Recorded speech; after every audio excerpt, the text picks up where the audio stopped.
Welcome in. It's Big Ten today on a Wednesday. Great to have you with us, Dave Revson and Anthony Herron. Pat Forty is with us as well from Louisville. After a wild weekend in college football, we are ready to get going on another week, guys. We are, and we're starting to see a bit of that separation that we were kind of anticipating as we're getting deeper into October.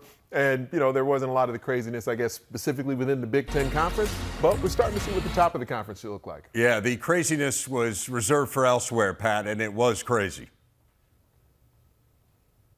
Field stormings almost from coast to coast.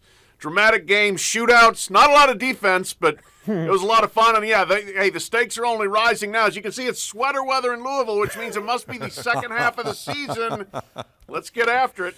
If it's sweater weather in Louisville, it is long parka weather in Chicago. So let's dive into our big story. We'll leave the weather behind. We'll leave that to others for now. It's the strength versus strength matchup coming up Saturday in Columbus. Ohio State leading the Big Ten in every offensive category that we were going to list, but didn't. Iowa's got a really good defense.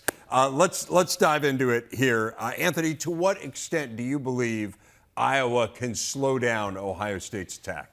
This will be the toughest test specifically on the line of scrimmage for Ohio State up to this point in the season, and that's key because, you know, I've been talking about since last season with you, Dave, just the growth that I thought Ryan Day and the Ohio State Buckeyes needed to make was more just with their physicality up front on the offensive, frankly, and the defensive lines as well. And their D-line won't necessarily be tested by this Hawkeye rushing attack, but their offensive line will be tested by the depth, by the tenacity that Iowa will have the ability to throw at them.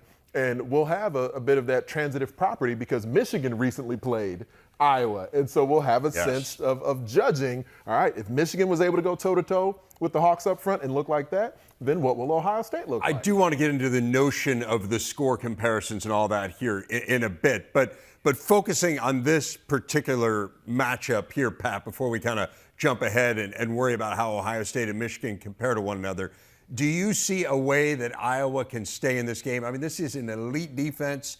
This is the third best scoring defense in America going up against the best scoring offense. How well equipped do you believe Iowa is to keep this competitive?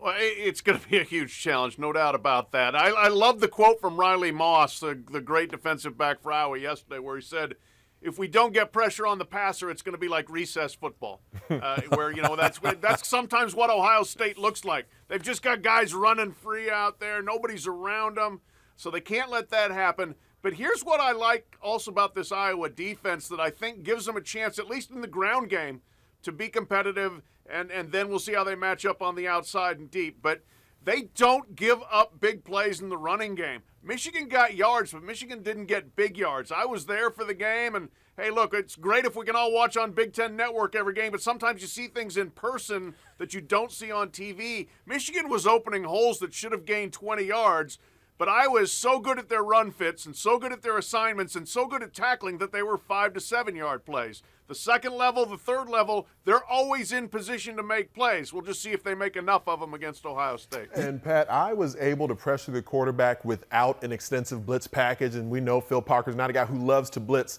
with a lot of volume. He'll do sort of key blitzes for momentum, changing kind of plays in game. But what I love about what Ryan Day has done in adjusting Ohio State's offense this season, one of it was leading with the ground attack as I thought would happen and anticipated, and they've done.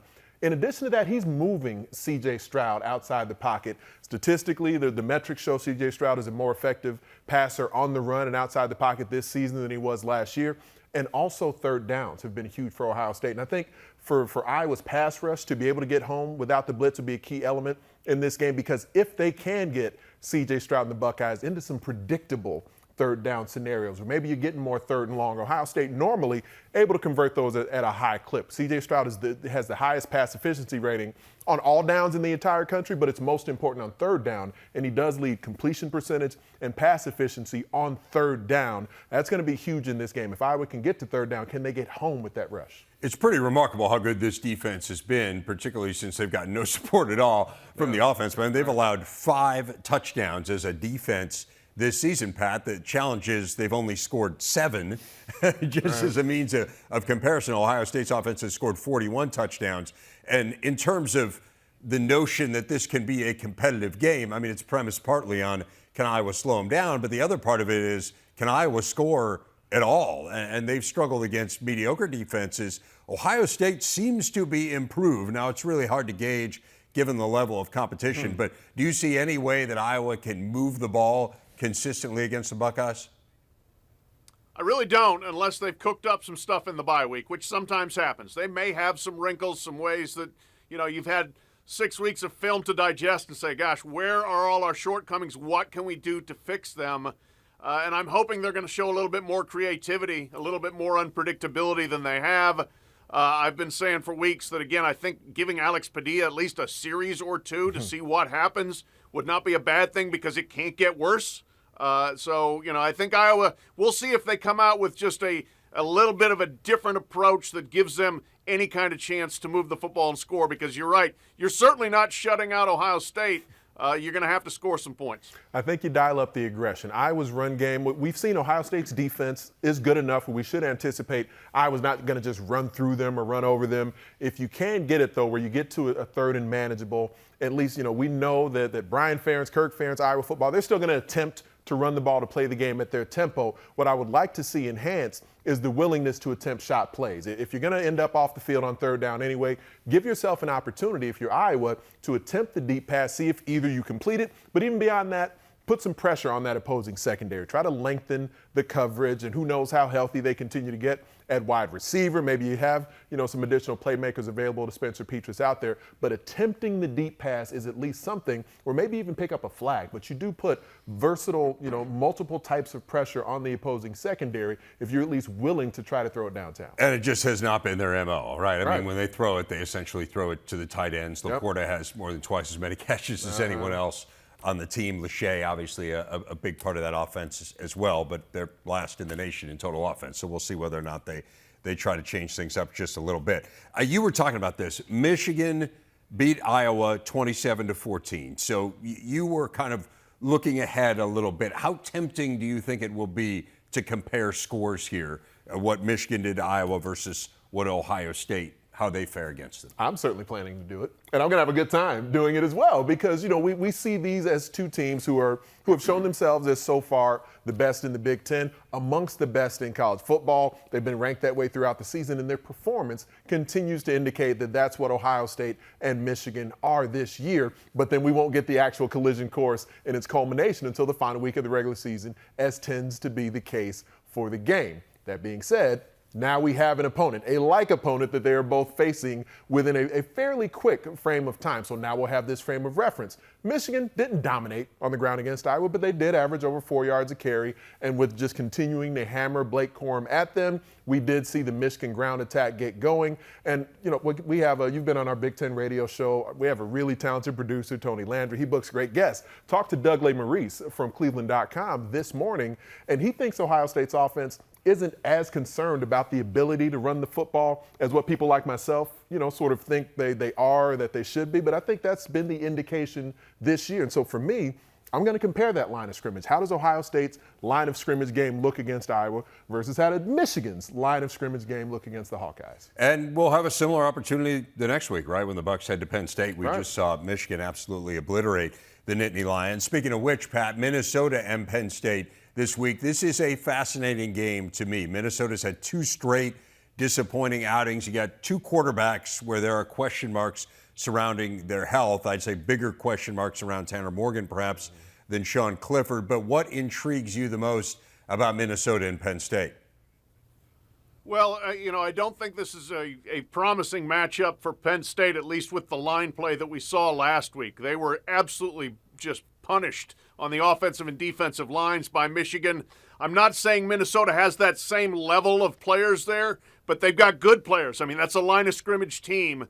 And if they can't slow down the run and if they can't create some running holes and protect their passer any better than they did against the Wolverines, I think Penn State's in trouble again. Obviously, yes, Tanner Morgan, you take him out and that team becomes much more one-dimensional, but it's a pretty good dimension with that running game. So we'll see how Penn State holds up in the trenches this week. And Mohamed Ibrahim, when he gets the rock, he gains yards, regardless of how many folks are in the box, regardless of how the defense wants to try and attack the Gophers. Mohamed Ibrahim gets his. They just need to be able to sustain drives. That's where the experience of Tanner Morgan will really be missed if he's not able to play in the game this weekend. I've begun calling him the mesh point magician because of that RPO system that they run. He will show the football to the running back, and then from there, the decision-making process takes over for Tanner Morgan. And having Kirk Shiraka back with him, we saw throughout the bulk of the season, the early part of the season, they looked as comfortable, as dominant as anyone could hope for. Now, RPO Tanner Mo, he hasn't looked as comfortable, as confident the last couple of weeks here, but if he's not in the lineup, then we know that Minnesota's offense will be, I think, far more stagnant, a little more limited because you just don't have that experience at QB. And the Gophers' defense now, I talked to you about this a couple of weeks ago, Dave, the Gophers' defense is left on the field for longer than they were throughout that first month of the year, tested in a different capacity. And, it has this cascading effect when you don't have that experience at QB. No doubt. I mean, they were leading the nation in time of possession through those first 4 games. Now, these last couple of games, they've actually been out-possessed. Right. So the quarterback position is interesting there. James Franklin obviously doesn't talk about injuries unless they are season-ending injuries. So he basically implied that Sean Clifford's isn't a season-ending injury because he said we're still in the same situation that we've been in all along. But, Pat, what do you think of the notion of Drew Aller perhaps getting more of a look here for Penn State? It's not to imply that the offense was the biggest issue against Michigan. It was clearly the run defense. But there has been some clamoring to, at least in significant situations where the game is still on the line, give Drew Aller some looks. Your thoughts on that? Yeah, and I mean, that's generally the default thing for the fans is, when things aren't going well, change the quarterback. I'm kind of with James Franklin on this of I'm not sure that's the right thing to do. Sean Clifford, if he's not healthy, then fine. But I don't think Sean Clifford's the problem. It's more your line play. It's certainly your run defense and your offensive line play as well. Drew Aller's shown some promise, though. I mean, I think he's a very promising quarterback. I don't blame fans for wanting to see a little bit more of him, but I'm not sure I would say, well, it's just time to throw him into the fire necessarily as the starter here. But if the opportunities present itself for him to get some more meaningful snaps, sure, go ahead and do it. But I would still ride with Sean Clifford as long as he's physically able. And one thing to keep in mind, guys, we did see back in 2019, Sean Clifford's first year as a starter, they did rotate he and Will Levis on occasion just to take some of that pounding off of Sean Clifford. Drew Aller, not the same type of just runner as a QB as Will Levis was, but James Franklin has been willing to do a version of that before. Yeah, interesting point. I'm with Pat. I don't think this is about the quarterback right now, which isn't to say you don't give him a few more reps, but you give up over 400 yards rushing. It's a little bit more what it's about. It is time for our big stat. Since they moved their game to the end of the season, Ohio State and Michigan have met with both undefeated just 3 times and just once in the last 45 years. That, of course, the epic 1-2 showdown in Columbus in 2006. That was the only time they've entered the game as the nation's 2 highest-ranked teams, and there is certainly the possibility for them both being undefeated this year. So, Pat, I will start with you. Is it your sense that we are headed to a battle of unbeatens again this year? Oh, yeah.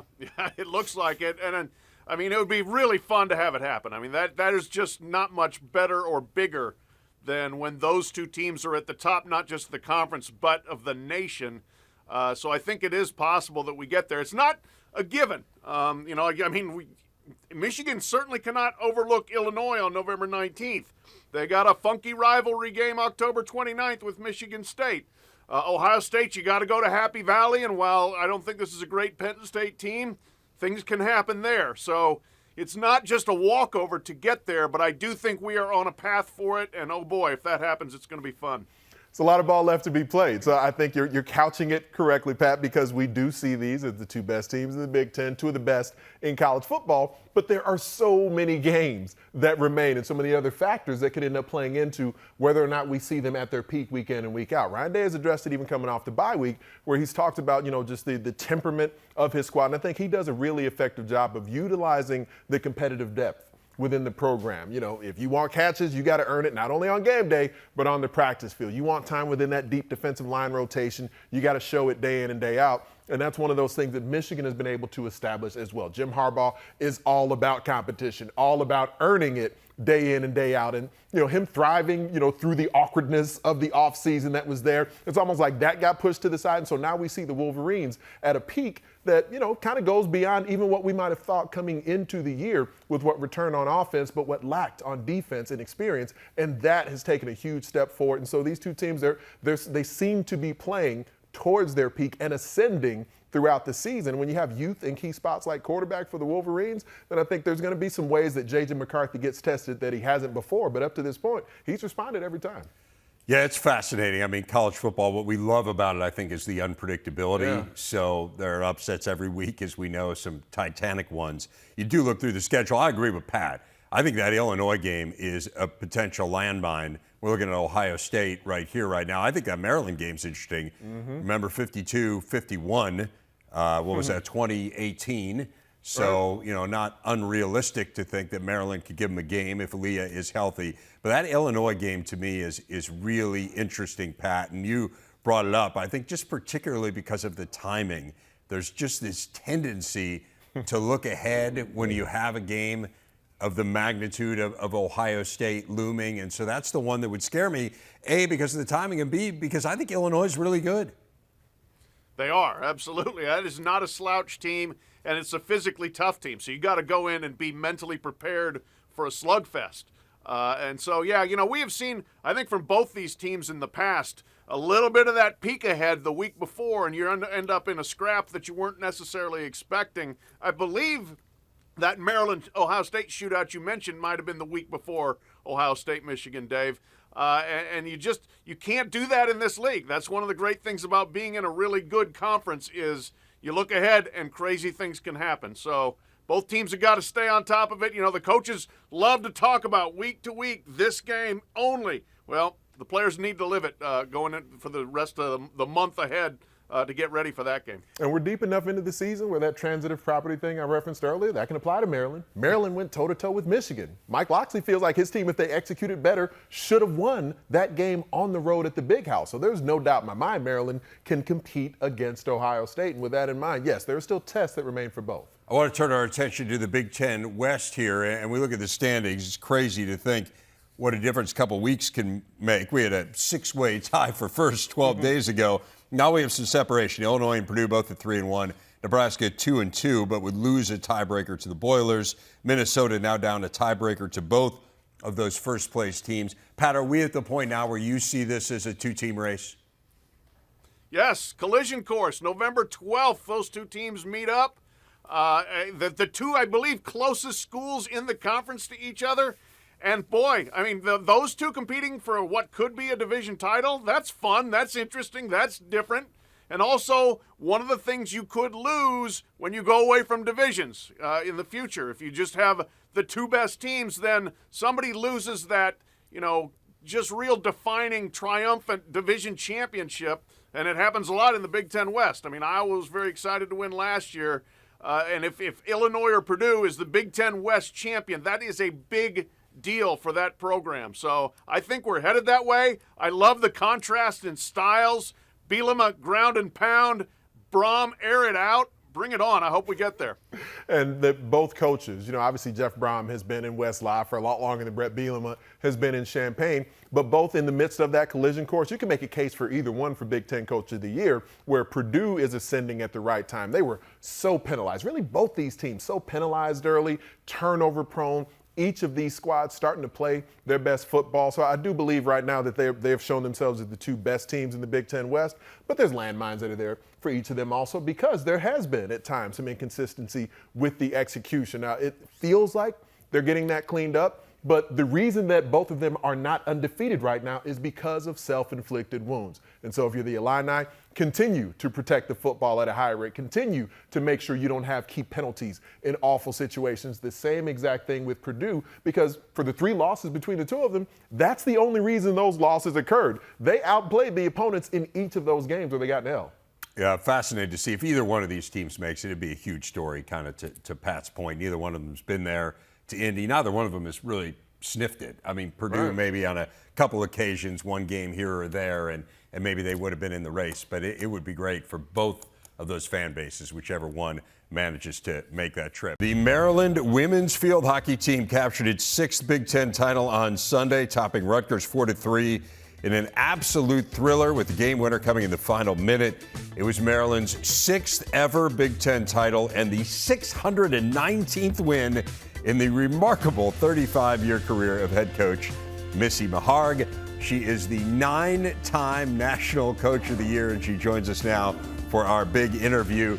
Coach, congratulations on the title. It was a wild game. I mean, it looked like you had it in hand. You're up 3-1. They pulled their goalie. They scored 2 quick goals, and then you scored to win it in the final minute. What did you learn about your team on Sunday?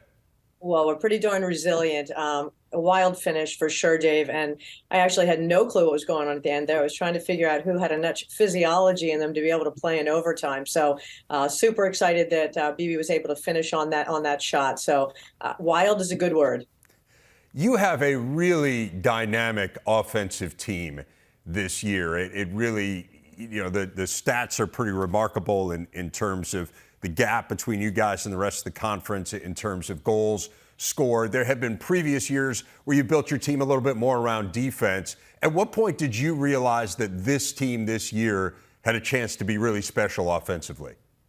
Well, let's not be mistaken. I mean, defense wins championships. So I am absolutely resilient with defense. And I think the depth in our forward line, we also were able to move Belle Bresler up from the backfield up to the forward line, which gave us a lot more of a pressing. I mean, how we play defense up there, I think, is what's contributing most to how many goals and penalty corners we're getting. You have 4 graduate students on this year's team who you refer to as the grandmas. You have a few of them who are transfers as well. How has that group and that kind of leadership impacted this program this year? Well, I don't call them the grandmas. Apparently, our 7 freshmen do, and they are them to them. It's really unique having a 17 to a 23-year-old age span. It's really been great. It's been a little bit more like a training ground for them and mentorship and sisterhood in that way. They're very serious about what they're doing. They know what they want. They understand tactics super well. And it's the landscape. And when this first started with the COVID 5th-year players, I was just very eager. The University of Maryland's eager. We have so many combinations of different graduate programs with innovation and technology here that it really became a place that people would, they wanted a different experience and a run at being champions and maybe national champions, that Maryland was the place to be. So for BB and Riley, staying here was no question. They've been in position. They went pretty close last year. So I think both of them were able to do something very different academically as well. BB is pre-med. She also has a degree now in psychology. And Riley actually is doing an internship with her engineering. So worked out really well. And then, for Leah Krause to come in from Duke was just another league, another experience, another coaching style. And Danny Van Rootselaar, of course, from the Ivy League, which we all know that they weren't permitted to play a year there. So for her, it's just an opportunity to get a degree in our Smith School of Business and Finance. So not only is it just great to have these women as to coach as athletes, but just intellectually and the mentoring they're giving the women on the study side is unparalleled. Coach, for those who don't know, and I mentioned it off the top, but I want to elaborate on it a little bit. You have been at this job since 1988, which is just staggering to me. How have you seen women's sports change most dramatically in that time? I would say their readiness physiologically. It's obviously human relations is an enormous piece of coaching, and you've got X's and O's and you've got analytics. What I've been most impressed with, and it's really been fun coaching in this landscape, has just been their willingness to work when no one's watching and to come in so fit. So you've really got 25, 26 women who are all at the fittest place that they can be, and then it's about just orchestrating your plan, either your weekly plan, your monthly plan, to be in position physiologically. I also one of the biggest difference too is that the style, you need to listen to them a lot more and have them be the ones that orchestrate a lot. They're very, very good at multitasking, way better than I am.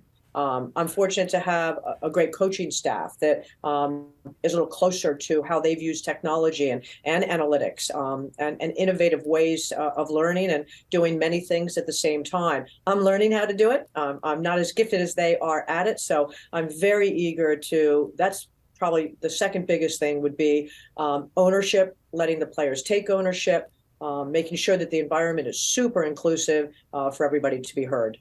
This is such Not that we didn't used to. We didn't do it before, but more now than ever. This is such a significant year in women's athletics, being the 50th anniversary of Title IX. And I was reading a little bit about your mom, who was an incredible athlete in her own right in high school, but didn't have the opportunity to compete collegiately like you did. What do you say to young women today? Do you try to explain to them at all this history, particularly in this landmark year? Boy, you bring up my mother. That's pretty interesting. Thank you for reading up on that. Yeah, she was a magnificent athlete and just didn't have the time to be able to excel or take it to another level.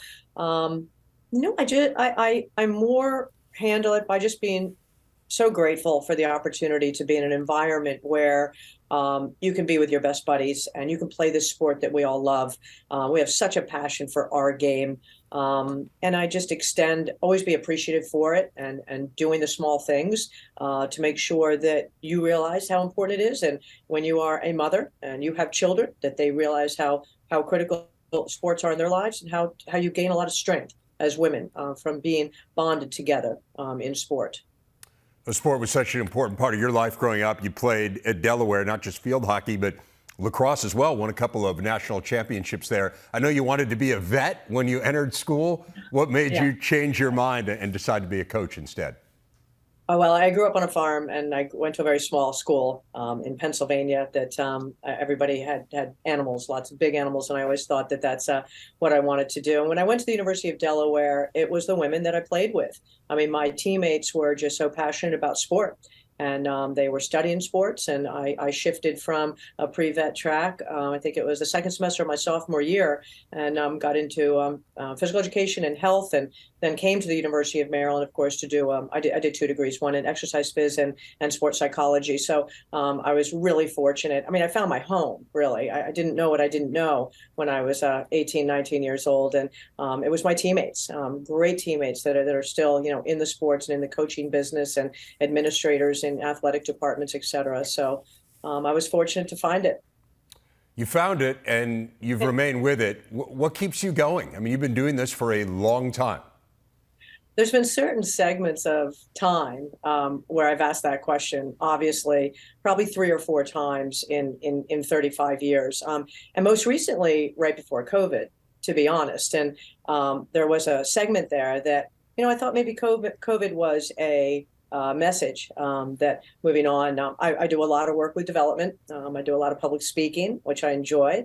I dabbled with real estate for a bit. And when COVID came and the women were not able to go to class, I had them in outside hockey class, and I had an outside pickleball court that I made. I had an outside dry board with hockey fields all over it. And this was their class. And I spent a lot of time with them as much as I wanted. There was no restriction, right? We were the ones outside. The other students didn't have that luxury. So I spent the most valuable times, and it just restored that whole concept of teaching. And I am a teacher. We all are teachers. I think all great coaches come from a foundation of teaching. I'm a great fundamentalist. I believe in skills and honoring your skills, and I believe in competition. And, that word's interesting too. I took a lot of Latin growing up, and competition is really, to seek together. It's not about beating people. It's about using other people to help you be as good as you can possibly be. So COVID gave me that, and it restored my desire, along with the administration here at Maryland, restored my desire to stay at Maryland for another term, whatever that is. I mean, I am signed to some sort of X time frame, but the quality of my time here right now, I'm not sure I recall that it's ever been as high as it is right now. So all the content is super exciting. I have a great staff and a wonderful team. You mentioned the administration, and you've got a new lacrosse and field hockey complex coming online here next year. How important is that to your program and to Kathy Reese's program as well? Oh, Kathy and I couldn't be happier, and we know what's happening. When I have recruits on campus right now, we're up on a scaffolding, actually looking down as it's being built. So it's awfully exciting. It's really going to be fantastic for she and I, for our athletes. It's got 2 floors to it, and our offices will be there. But I can't say enough about Damon Evans, and I certainly don't need to brown nose him. The guy is just super innovative, and he means what he says, and he deeply cares about all of his athletes, all of his staff, and he knows that it was the right thing. It's been some time we've been talking about doing it, and he's pushed the buttons to make it happen. So Kath and I are super grateful and really looking forward, hopefully being in it August of 23. Coach, amazing how international this sport is. Of course, the Netherlands is really a big hotbed, I know, for field hockey. But you've had players play for 8 different national teams who played for you at Maryland. So it kind of begs the question, what's your favorite country to go recruit in? Where do you like being the most? Wow, that's a tough one. I mean, I love all the countries I've been able to go to. I mean, the flavor of hockey in Holland is hard to describe unless you're a hockey lover and you've been there and done it. Just the social, the clubhouses, the people, the levels of competitive play, men, women, children. You and I, if you were a hockey player, would still be playing, and it would be organized. And they've just set the tone. So I would have to say, going to Holland, and I think that's why you see so many Dutch young student athletes coming, to the United States to play.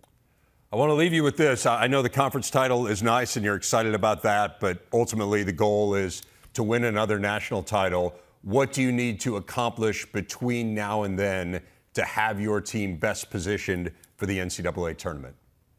Sure, we're very fortunate. We've got a fantastic schedule. We have Penn State, University of Virginia, and Connecticut in our final segment here. I think the key to being ready for postseason is to finish with real concentration in the regular season. So we're diligently getting those plans together. First, going up to State College this Friday night. So that'll be a big piece for us, and see if we can just keep growing our game. At that juncture, it's a whole new season. It's anybody's season. When it comes to knockout phase in any game you play, you got to figure out how to be at your best. The key is to limit the distractions and also to make sure that the leadership on the team, our captains and our coaching staff are everybody has their answers in terms of what's going on for each other, and making sure that we're as healthy as we can be heading out to Columbus for the Big Ten tournament. Missy Meharg, a real thrill to visit with you. Congratulations on all of your accomplishments, and we look forward to seeing what's in store here for the Terps through the rest of the year. Dave, thanks so much. Appreciate your time. Saturday, we're all Big Ten all morning long with previews of every conference matchup and tons of homecoming fun from College Park. It's Big Ten Tailgate, presented by Tums, Saturday, 10 a.m. Eastern on the Big Ten Network. Anthony will be there on site with Mike Hall and Brock Vereen, something to look forward to. We'll get a lot of his musings then. We get some now as well with the Impact 5, and this week, pretty straightforward, doing teams. So start us at number 5. I didn't get a chance to give them to you last week, so they are a bit different than the last time we did the Impact 5 teams list. Let's start in West Live, where Purdue is a ball club that I had some concerns early in the year because of the self-inflicted wounds, because the Boilermakers continue to just sort of hurt themselves in games over and over again, but they've begun to clean that up. Part of the way they've done that is Devin Mockabee in the backfield, and I frankly gave up on Jeff Brom's willingness to run the football, yet and still, he has impressed me this year with his willingness to call run plays, and certainly in the backfield, a variety of walk-ons back there, getting it done, but Devin Mockabee is probably the most spectacular story of that group. Could have gone to the Naval Academy on a scholarship, decided not to. I'm wondering when, if, how Devin Mockabee will earn a scholarship for the Purdue Boilermakers, and now you got a healthy Aiden O'Connell as well. So when you got Aiden O'Connell looking like one of the most accurate passers in the country, and a run game in West Lafayette, and a very aggressive defense, maybe a little bit too aggressive sometimes. Ron English has been around the block. He and Jeff Brom have put this plan in place to know that that's how they want the offense and defensive approaches to be evenly yoked. I love the Mockabee story. I'm with you. I love walk-ons. Just kind of a sucker for the walk-on story. So 4 straight wins for them. First time since 2018. Where are you going with number 4?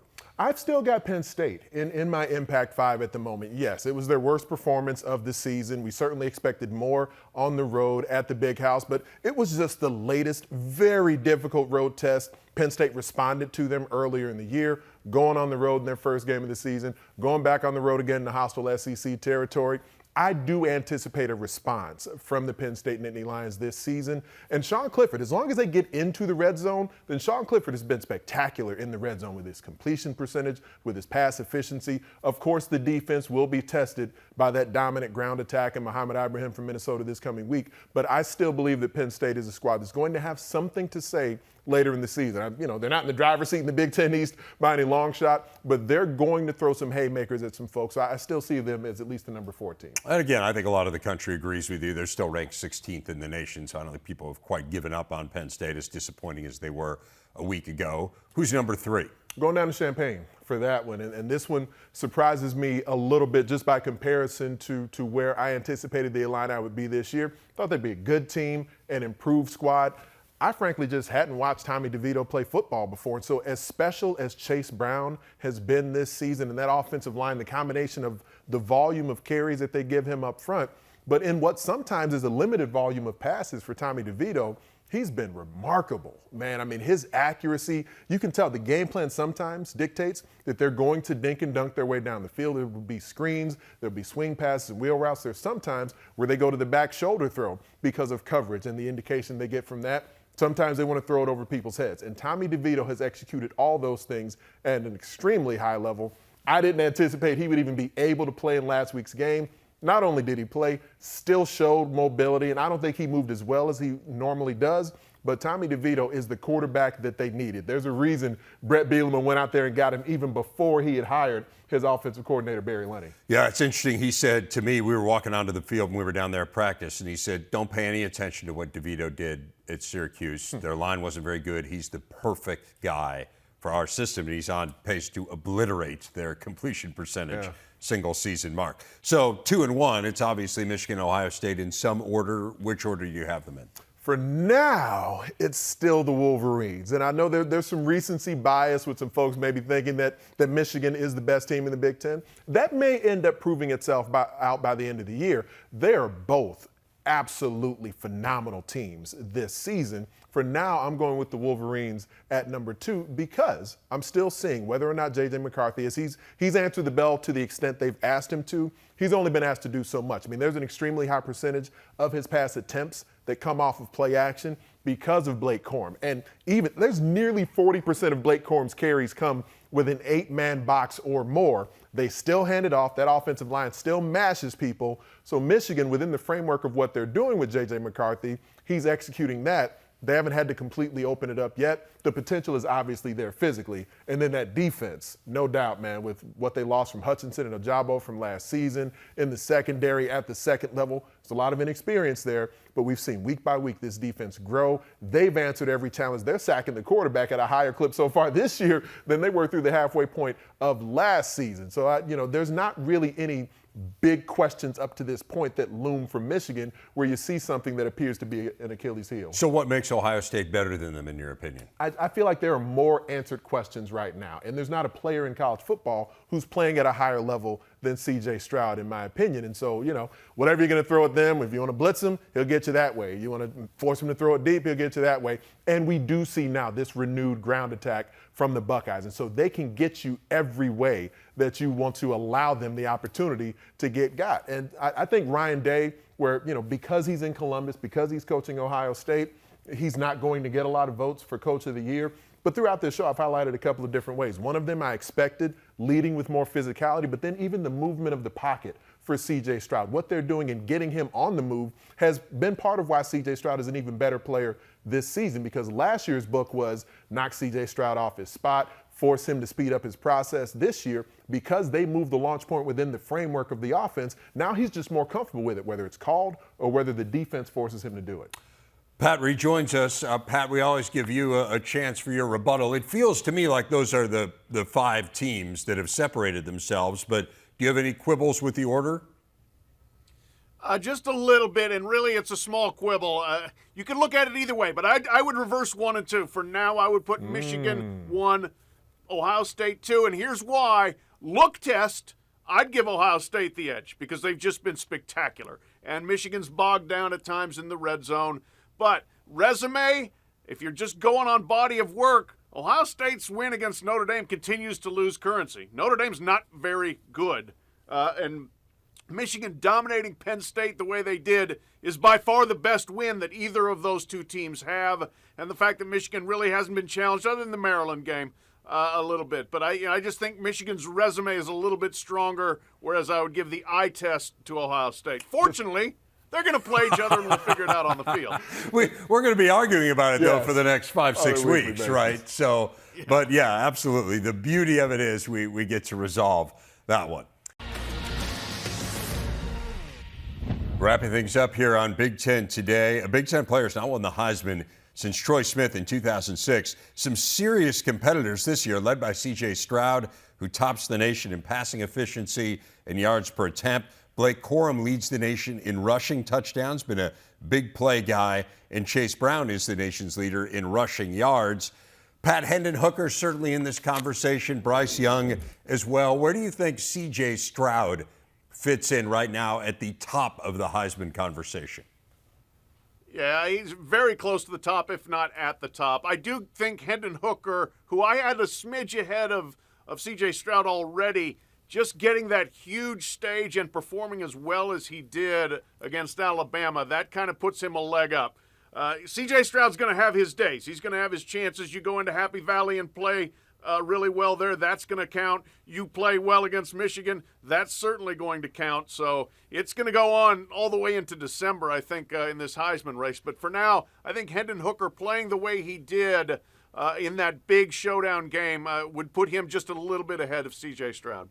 I think that's more than fair, Pat, because the stage that Hendon Hooker has had the opportunity to perform on, he performed on that special stage, and C.J. Stroud's opportunities will come. I do think C.J. Stroud is playing the position at an even higher level than Hendon Hooker is at the moment. He just hasn't had the level of competition yet to really showcase it in a forum and in a format that everyone can necessarily respect to the same extent. But this is a better version of quarterback than C.J. Stroud played even last year when he was a Heisman finalist. And it does feel like the person who comes in as the favorite, the expectations do enhance for how folks view their actual performance. I mentioned C.J. Stroud leading the nation in passing efficiency. It's not even close, by the way, guys. Like the gap between 1 and 2 is the same as the gap between 2 and 12. And Hendon Hooker, by the way, is number 12. So it does give you a sense of how significant, Hooker's number 2, I should say. It does give you a sense of how significant, how impressive C.J. Stroud has been. What about Corum and Chase Brown, Pat? Where do you think those guys fit in this conversation? Oh, they're in it, absolutely. And it's nice to see some running backs in there because this has become such a quarterback-centric thing. But both of them are definitely the hubs of very good teams. As long as those teams are at the forefront of the Big Ten, ranked highly nationally, and they're putting up yards, they're certainly going to continue to be considered. Obviously you got the big brand of Michigan with Blake Corum, but Chase Brown, the thing that you like there, you're looking for who's raising the program, who is the engine behind this success story. Well, Chase Brown, and he does things like have that 40-yard touchdown catch to add to his running resume. There's a lot to like with both those guys, but Chase Brown's kind of that flavor of the month right now. I'm enjoying watching him. You mentioned that 40-yard touchdown catch, and I think that's where Chase Brown will need to continue to have more of those highlight-type moments because, people are knowing more about the program as a whole with the Illini as they pay closer attention. The rushing yards have been special for Chase Brown, not necessarily the overall touchdowns and highlights. And I think back to Christian McCaffrey, like the year he finished second in the Heisman Trophy, around this point in the season was when he really began to emerge. The yards were there the entire year, but the touchdowns, the highlights, the November of that year, Christian McCaffrey was definitely the best player in college football over the last month, but there was that gap that had been created between him and Derrick Henry leading into that final frame of the season. So we'll see if Chase Brown can end up heading in that direction. But Blake Corum, the brand of Michigan, and just as much of the offense as he takes on his shoulders and he is leading in touchdowns, then I'd say, yes, he's definitively in that topic. I mean, to Pat's point, it's just so hard for a running back, right? I mean, the last non-Alabama running back to win the Heisman was Reggie Bush. I mean, we are talking about a long time ago. since this has happened. I agree with you, too, where you look at the success story, Pat, and we're running out of time, but Chase Brown reminds me a little of Darnell Autry in 95, right? And Darnell Autry got to New York, and I think were Chase Brown able to get to New York, that would be a huge story. Ton of fun. We'll do it again next week. I will do it again tomorrow. Jerry DiNardo and Joel Klatt join me then. See ya.